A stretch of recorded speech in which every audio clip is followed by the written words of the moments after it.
على انتخابات النهارده؟ لا والله انتخابات فاشله كل الفشل.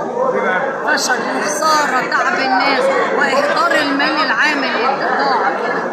ليه حضرتك؟ لان ما كانش فيها شفافيه ولا كفاءه ولا دخلوا حضرتك اللي انا معايا صور تثبت دخلوا جمهور من صاله الالعاب الرياضيه، ودخلوا طلبه كليات التربيه الرياضيه سنه اولى، ودخلوا بعض موظفين الفصل، وابتدينا الصبح يهجموا على الناس، بيدوا اوردر كده يهجموا. طب يا دكتوره كلنا الناس وقعت وكانت هتموت. طب يا دكتوره ميرفت، حضرتك ممكن تعملي بعد الصلاه مع العلم اعضاء الجمعيه العموميه ناس محترمه واقبلت على الانتخابات.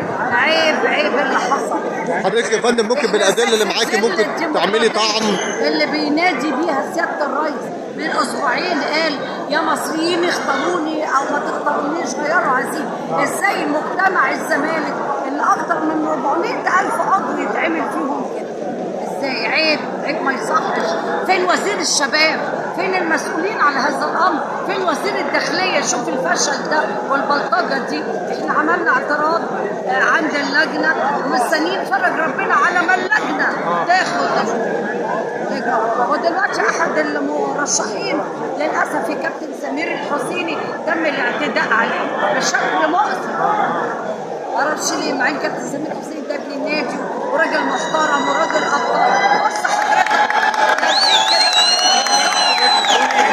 حضرتك ده قله ادب وهمجيه وصوره سيئه لنادي الزمالك واعضائه.